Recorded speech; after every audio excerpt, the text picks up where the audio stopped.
Welcome to the Optimized Law Firm podcast, where we talk about making your law firm more profitable and more enjoyable. I'm your host, Patrick Carver, and I'm the owner of Constellation Marketing. We specialize in helping law firms increase their monthly revenue by 300% by winning more business online. And I am pleased to have a special guest on today's podcast. It is Tom Kirkham with Irontech Security. And Irontech Security is one of the best cybersecurity companies in the industry. For over 20 years, they've been providing IT and cybersecurity services to utilities, accounting firms, and most importantly for us, law firms. And they have a ton of experience with securing law firms from outside intrusions and also dealing with some of the professional rules that go into law firms. So really happy to have you guys, because I think this is an important issue. And so with that, welcome, Tom, and thanks for joining us. No, it's my pleasure, Patrick, and happy to be here. Excellent. How did you get into cybersecurity? That's a really good question. Of course, I've been an IT professional for 4 decades, basically. But in 2015, an FBI agent walked into my office and proceeded to tell me that I was on an ISIS kill list. Always a fun conversation. Yeah, there's a few thousand of us in the United States that your name, your address, where you work, your phone number, all your contact information is on an ISIS kill list to be killed. And the reason I got on that list is because of a data breach. We think it was an online retailer, but it was a data breach. It was totally random. People think that it's because I'm in cybersecurity or whatever. But that wasn't the case. Everybody on my particular list was totally random all over the nation. You know, if you remember back in those days, there were politicians, military, law enforcement, like in New York City. There were some other lists in Washington. There was about 4 or 5 lists that came out that year. But that one, the one I was on, was a pure data breach. Total random, designed to tie up FBI agents, field agents, to go tell people they're on a kill list and to create chaos and fear and uncertainty. And because of that, it really intensified my interest in cybersecurity, that very serious things can happen. People lose their lives or their livelihood or a great deal of money. And besides all of that, I've personally just been interested in crime. I'm a big fan of heist movies, the Ocean's movies, the Italian Job, Thomas Crown Affair, both versions. It's just a fascinating field, and I love technology. I love the pace of change, and there is no faster pace of change than cybersecurity. So it's a natural. How would you cover or describe really cybersecurity in general when we're, especially in the context of a law firm? What areas does that encompass with kind of the scope of work that you do and your firm works on? Well, there's many components that as attorneys or a law firm really, that's very obvious. But just for the sake of stating a few right off the top of my head, there's perhaps no better company valuation than the firm's integrity and the fact that they secure their client data. Their discussions have been private for hundreds of years, but now those discussions are logged and they're stored in files. And a breach can expose that publicly and be held for ransom, published on WikiLeaks. And that is what, that reputation is what can, if that is destroyed, I can't think of a quicker way to destroy a law firm. And not only that, but everyone knows RPCs, right? Rules of professional conduct. You are ethically bound to secure your client's data. And it's just a much tougher thing to do in these days of cyber criminals and nation states, and we do have to worry about nation states. If you're a patent attorney, you've got to worry about China. China has stolen more intellectual property over the past couple of decades than anyone else in the world. Some experts consider it the greatest transfer of wealth in human history. If you're a personal injury attorney, you've got to worry about medical records, getting fined from HIPAA. And the HIPAA regulations are enforced by the Office of Civil Rights. That is not something easily to defend yourself. They fine first and then talk about what went wrong and why you're liable. Office of Civil Rights has a lot of power.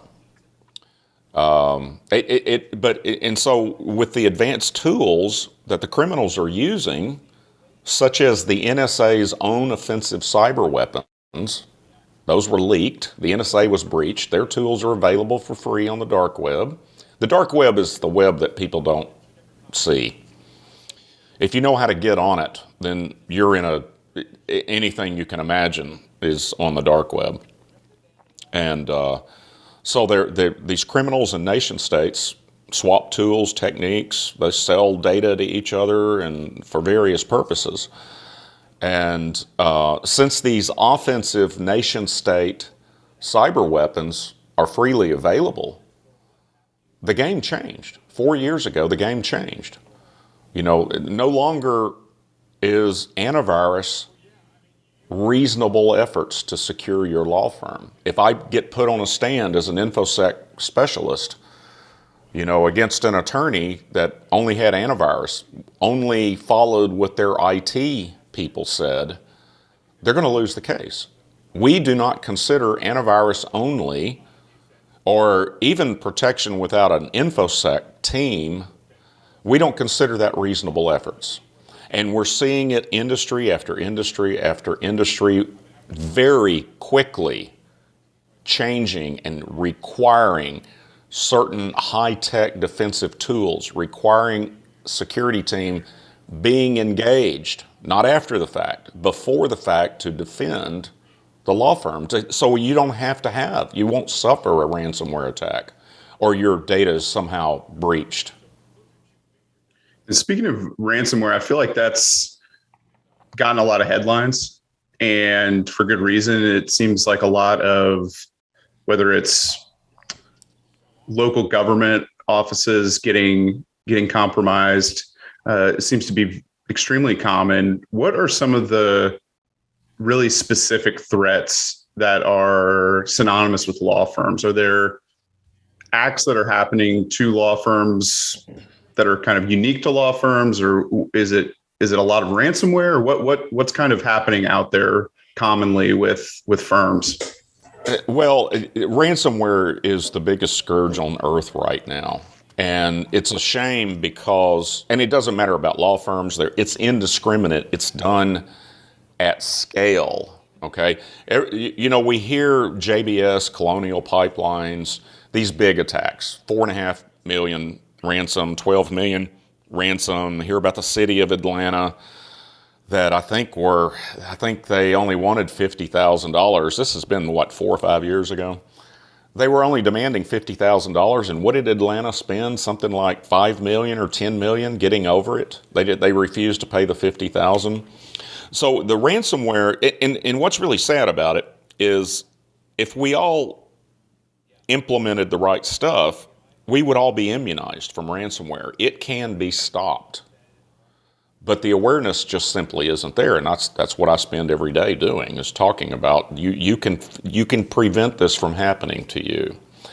Then after that, you get into what type of law do you specialize in? I mentioned patent attorneys, intellectual property. Then you're at risk of being a targeted victim, right? So the vast majority of ransomware attacks are the $5,000 and $10,000 and $20,000 ransom demands that they cast a very, very large net. They may send out 100,000 phishing emails. Maybe all of the members of the New York State Bar. I think that's probably about 100,000. and they just send it out to them. They carefully craft the email, like this bill from, what is it, Westlaw or something like that. You haven't paid it and we're going to turn the service off. Well, if you need the research, the bookkeeper gets that and go, oh, that's critical to our firm that it doesn't go down. I better open up this Excel spreadsheet and see what invoices they say we haven't paid. And that fires off a ransomware attack. The attackers do not know, nor do they care if you're a one-man law firm, if you're in the middle of rural upstate New York, or in Podunk, Mississippi, Panhandle of Florida, Utah. They don't care. They don't know, and they don't care. It's all automated using bots, and they're just raking the money in. And after about a week or so, they close up shop and go spend some time on a tropical island. It's a highly, highly lucrative business. They think in terms of conversion rates. They send out 100,000 emails. If they get a 1% victim conversion rate, and the average ransom they collect is $10,000, what is that? 1,000 times $10,000? Good money. $1 million, right? It's enough. It's enough money to make it worth their while. How common do you think these are? I mean, do you have a sense of, you're in Arkansas. I mean, or do you have? I assume you have clients from all over, but do you have a sense of, within, the entire state of New York, just 100,000 attorneys, how many of those people are, getting hit or, are getting courted for an attack? Yeah, that's an excellent question. And what I'm seeing in my informal polls during continuing education webinars is I ask everybody that's on the webinar, do you or have you or someone you personally know been a victim of a ransomware attack? And yesterday we did one that was over 20% of the people on the webinar. Wow. Even I'm shocked by that number. And it's consistent. It's always between 10 and 20% of law firms that are on that webinar have either they themselves been a victim or someone they personally know has been a victim. So this is not something that you just hope it doesn't happen to you. You've got to do more. You've got to be a leader and establish that security first culture in your firm, and you've got to take it serious. The numbers are against all of us, and the U.S. government can't do anything about it. The vast majority of these criminals, there's tens of thousands of them, they live in Russia, and because their interests are aligned with the Russian government, sowing chaos in Western democracies, they're protected and coddled and sometimes given marching orders by Putin. Their interests are aligned. And it's very, very lucrative. I refer to them as Russia's cyber mercenary force. And they're quite skilled. The days of these phishing emails, and a phishing email is it's a phishing. They are just shotgunning, basically, throwing a big net, like I said, and the days of these emails being poor grammar, bad graphics, misspelled words, those are long gone. I get a chuckle when I see one like that these days. Just go, oh, wow, look at this. It's like one from, 5 or 10 years ago. These are highly polished emails, perfectly worded to psychologically manipulate or con the user into opening the payload. And it's not just a ransomware payload. If you are among those 10 or 20% that have either had an attack or know someone, understand this. For the past 4 or 5 years, ransomware attacks have multiple payloads. They install server backdoors, keyloggers on all the workstations, get nerdy about it, boot sector loaders and other malicious things that once the ransomware attack is all done, the attacker then sells a list of all the servers that they've installed backdoors on. for other criminal specialists or nation states to exploit at a later time. So if you're one of those people that's had a ransomware attack and your network has not been scanned by an InfoSec specialist with high-tech tools, these enterprise-grade tools, I promise you, you've got server backdoors at least on there, keyloggers on there, and we've seen them be on there dormant for years, waiting to be exploited. And if you're one of those that are thinking, and I've heard IT professionals say this, well, you've already had a ransomware attack, so you're probably not going to have another one. That's entirely untrue. It's more likely you're going to have another one because they know you're vulnerable. I was going to say that's almost like a signal that you're an easy target. Yeah.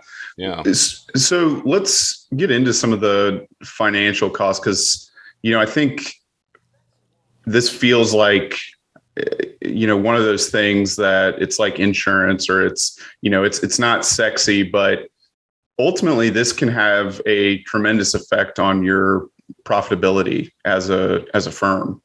And you could be doing, you could be paying us a bunch of money to do your marketing. You could be getting, big new cases in, but if you are a victim of a ransomware attack and maybe you can talk a little bit about the rules of professional conduct side of things.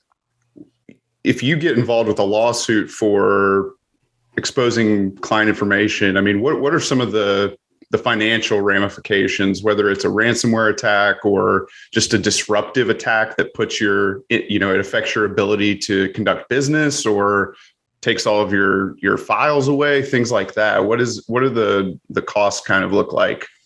Well, there's a lot of intangible cost, right? So even if you elect to pay the $10,000 or $50,000, and incidentally, like I said, this is done at scale. Those initial ransom demands are calculated on the fly, usually based upon how many workstations the malware discovers on the network.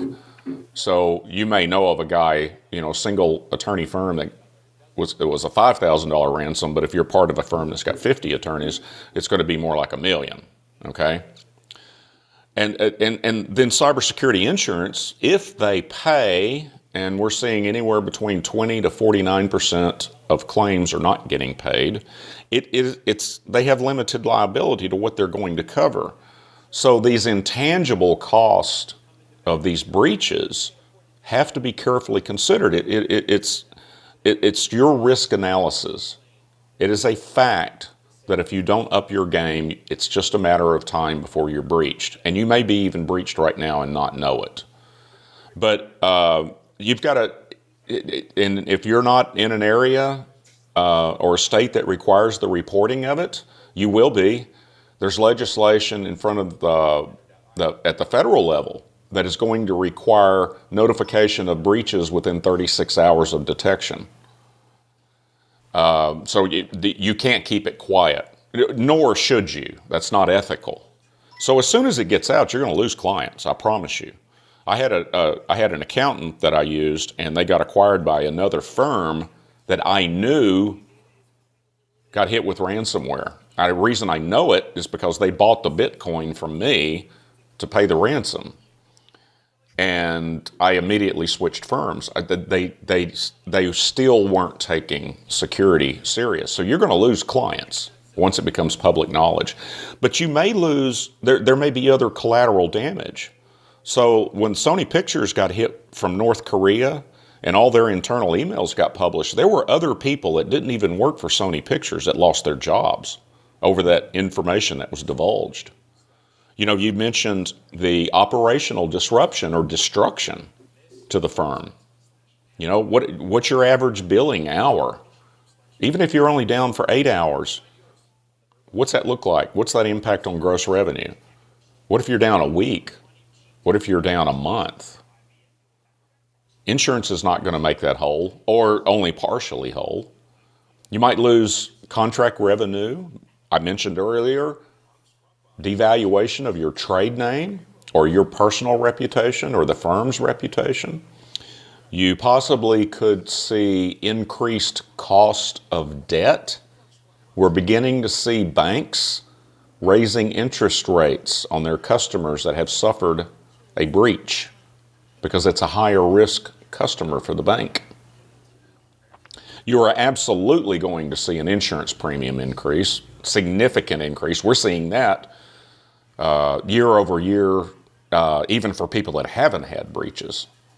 And you're potentially open up to civil claims and other fines and penalties that it's going to be difficult to defend yourself against, especially when you go back to the reasonable efforts that's part of RPC.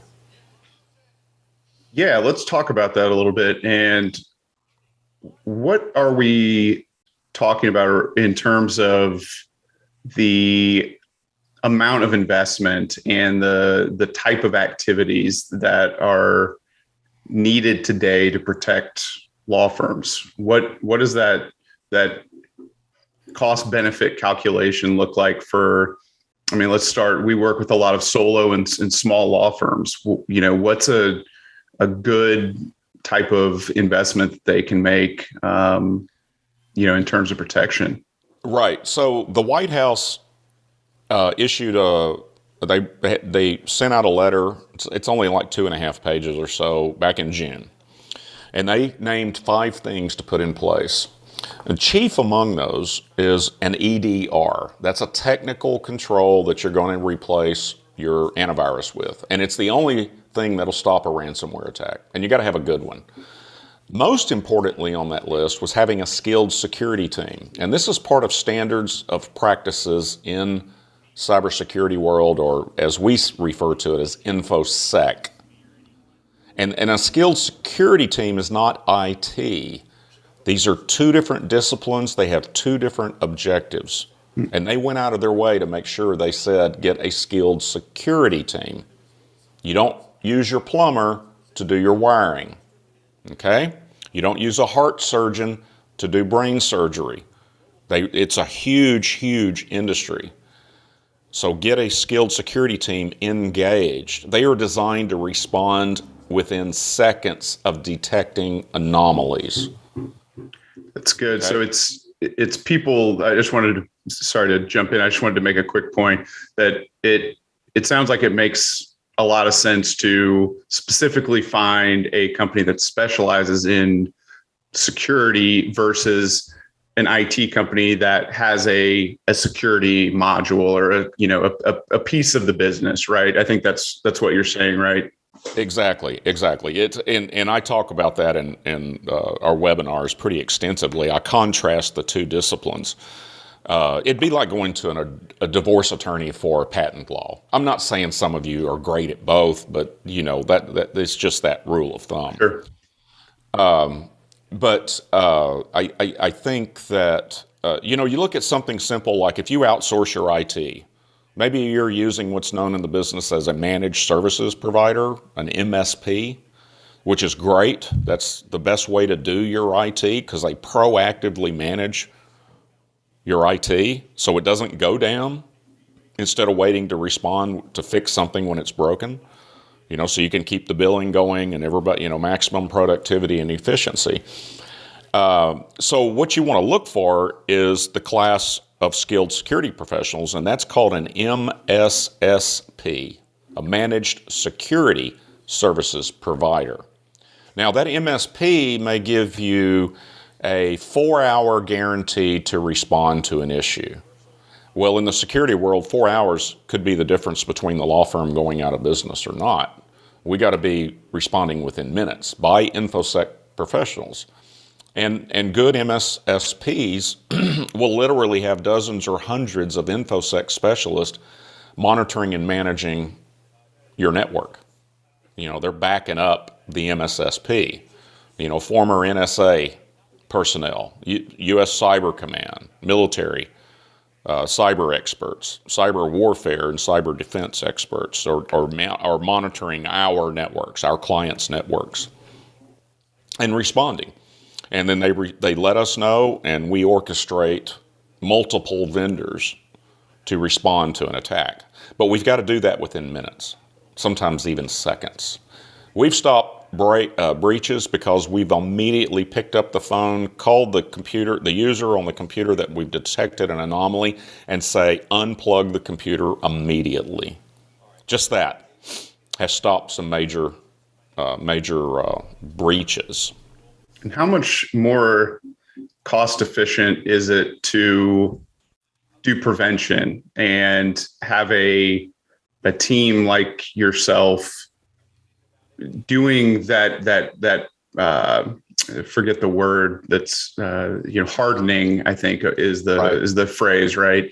On the front end versus just being able to be reactive and stop something. Right. So you can generally use the rule of thumb that it's going to cost you $20 a computer per month to have a skilled security team, to have an EDR in place, to you're going to spend a little bit more for if you've got remote users, they're remoting into the desktop, which I know most law firms have this. You need to secure that a little better. You need what's known in the business as multi-factor authentication. So in addition to username and password, we need that third piece that's time sensitive. We require it for our clients if they have anyone remoting in. But yeah, $20 a month is what you can pretty much assume it's going to start at. And then it just depends on the risk profile of the client. Our job is to help the decision makers understand their risk. Now, there are certain things that we require, or else you can't be a client. And that's a good thing. That's what you want to look for. Because we're not going to protect anyone that doesn't pay for an EDR. It's too big of a liability, not only to us, but all of our other clients. Because our clients are a threat vector to attack us and our other clients. So we've got to be careful about that. But just a rough rule of thumb, starting at $20 a month, you're going to spend a little more for security awareness training, a little more to put a password manager in. Quit reusing passwords, please. You're not supposed to do that? Yeah, you're not supposed to use your dog's first name and your firstborn's birth year either. All right, I'm going to go change that as soon as we get done talking. Please don't reuse passwords to email. Once they've got the keys to your email account, they've got the keys to the kingdom.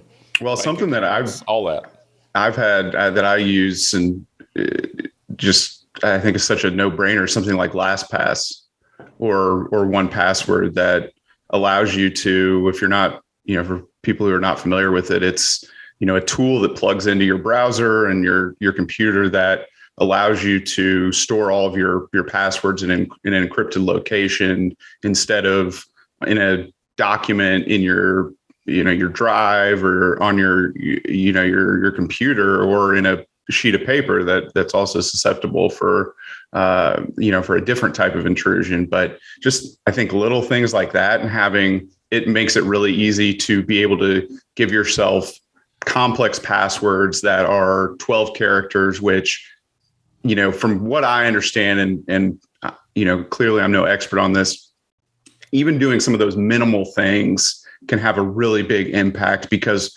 when these attacks or campaigns are happening, they're looking for the low-hanging fruit, right? And so just doing $20 a month, something preemptive like that can be, it can put you, light years ahead of other people, right? Yeah. Yeah, and you mentioned return on investment. Well, how do you prove a return on investment with any insurance that you have? You really can't until an event happens, right? Right.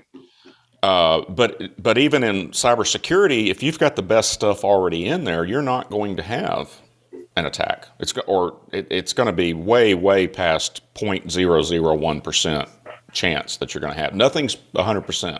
If the NSA can be breached, anyone can be breached.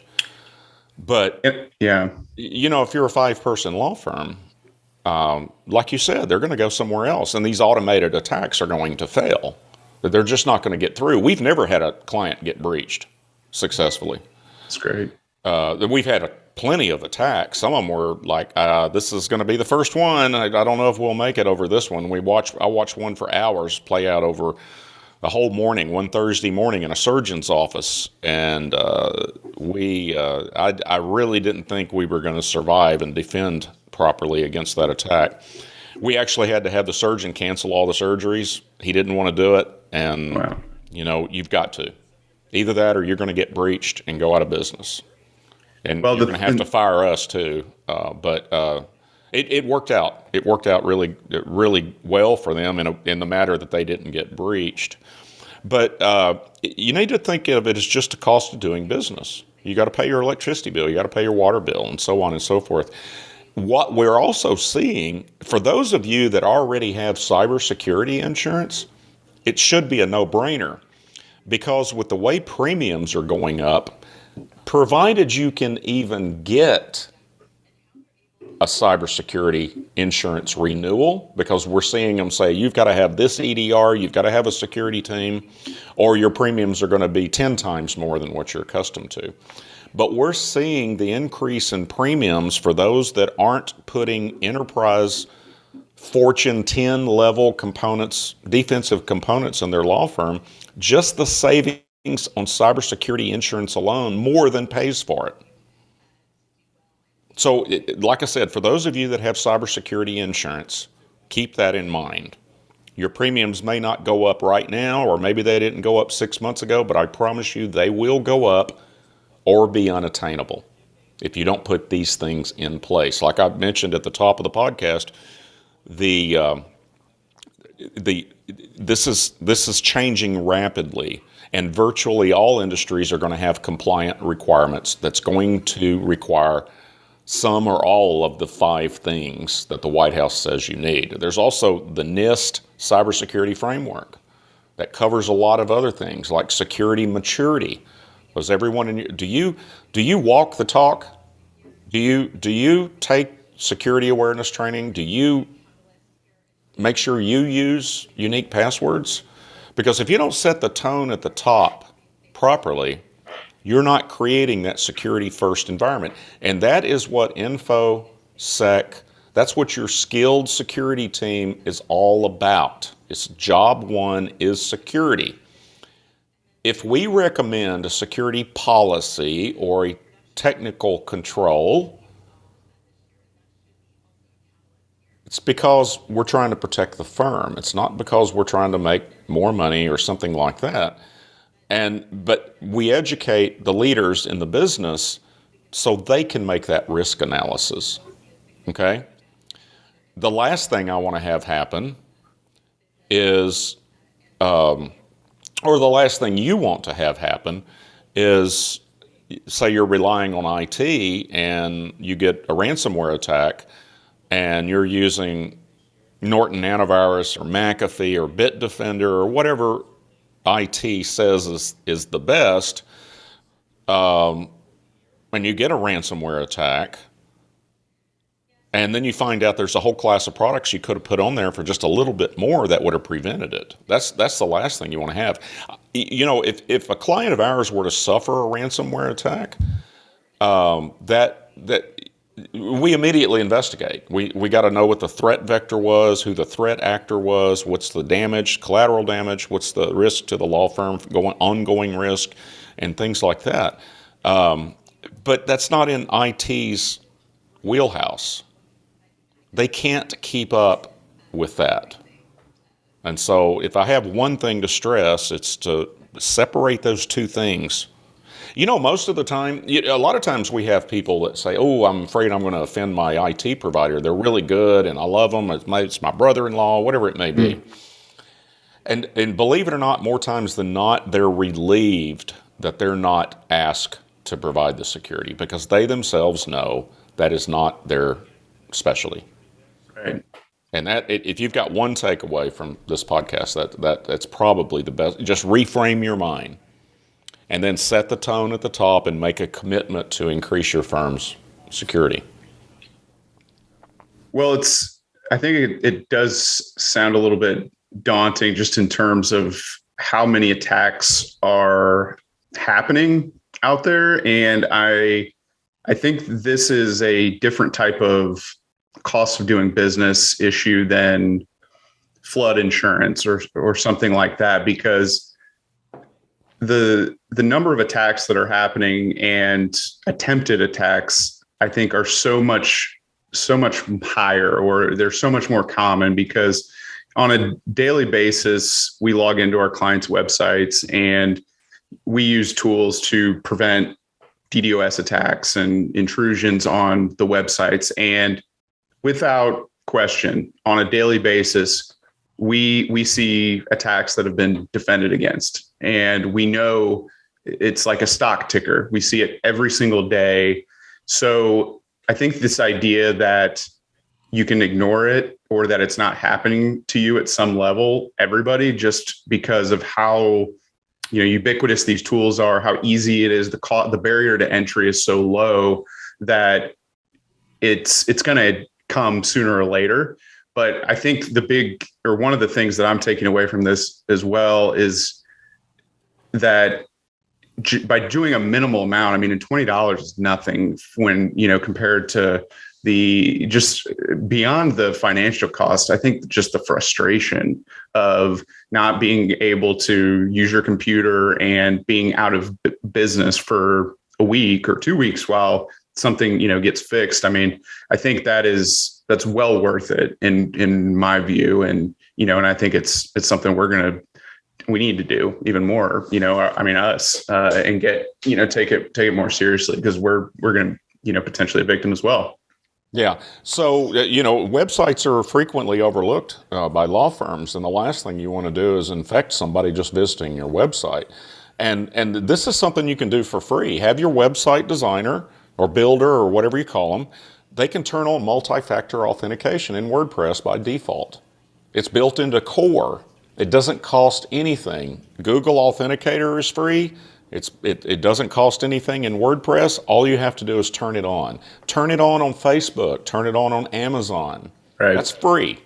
It just takes a little effort. But it's a changing of your mindset that you take it seriously. I can't stress that enough.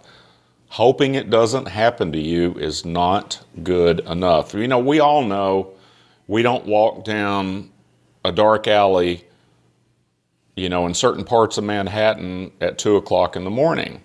It's common sense. We don't rely on the police to make that alley safe at 2 a.m. Like I said earlier, the U.S. government can't stop this. Not yet.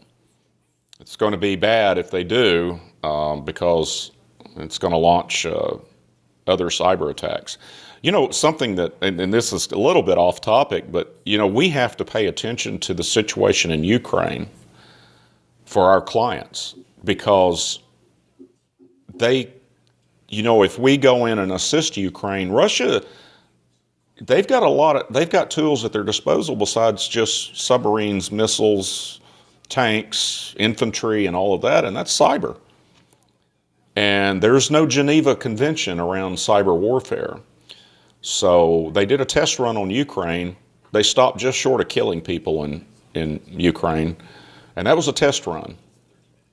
And they can unleash that at any time. I think we can all pretty much agree that from a pure kinetic or military might perspective, there's not a nation on the planet that wants to go up against the United States. Now, I'm not talking about 10-year wars and 20 years wars like Vietnam and Afghanistan.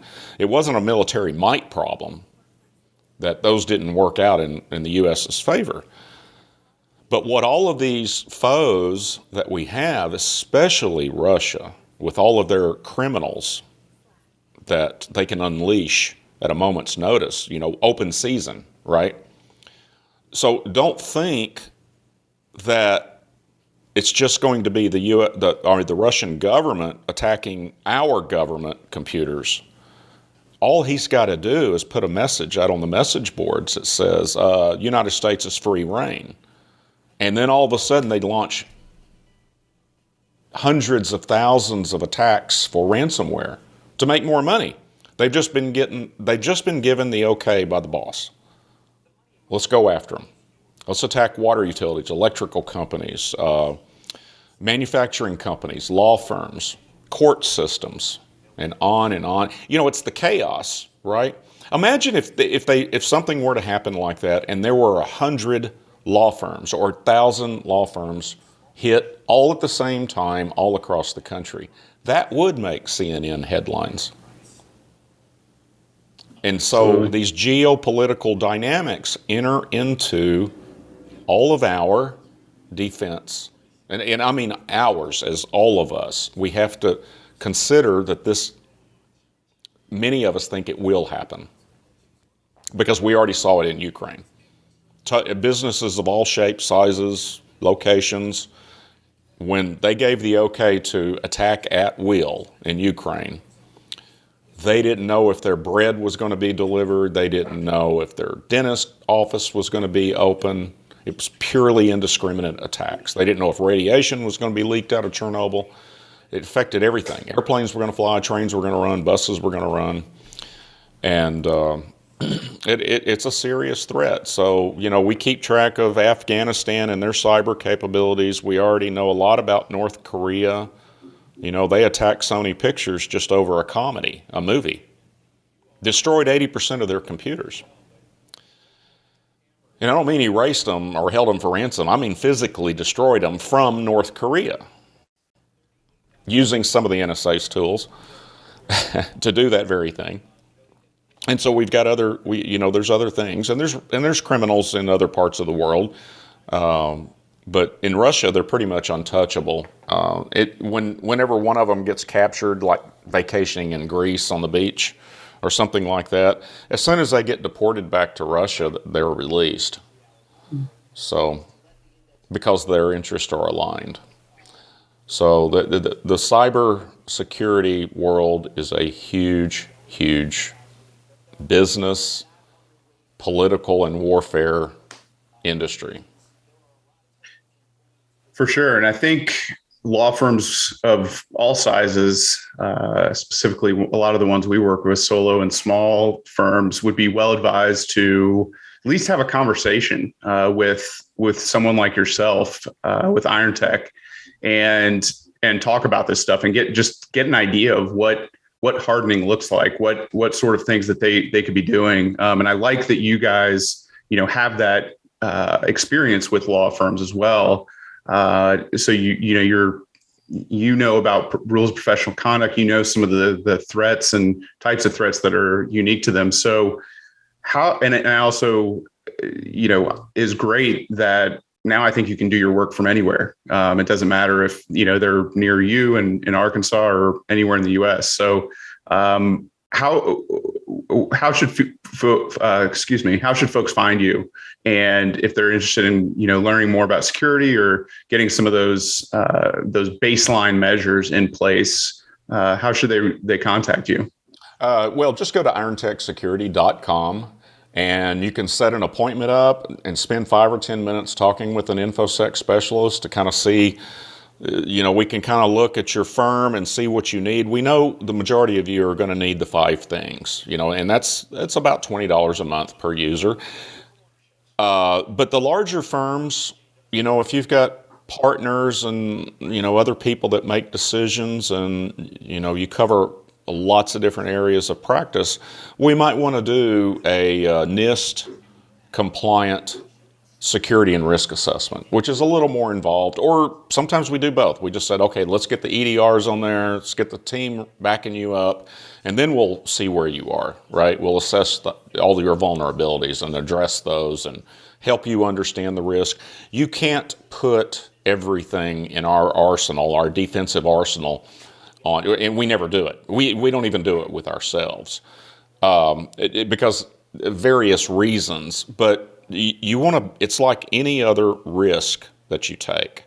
A business risk. You analyze it, and you try to determine what's the real risk of this. If you don't do intellectual property, the chances of China attacking you today is minuscule. We wouldn't recommend advanced defensive technologies. Now, if the situation over Taiwan escalates, that risk is going to go up.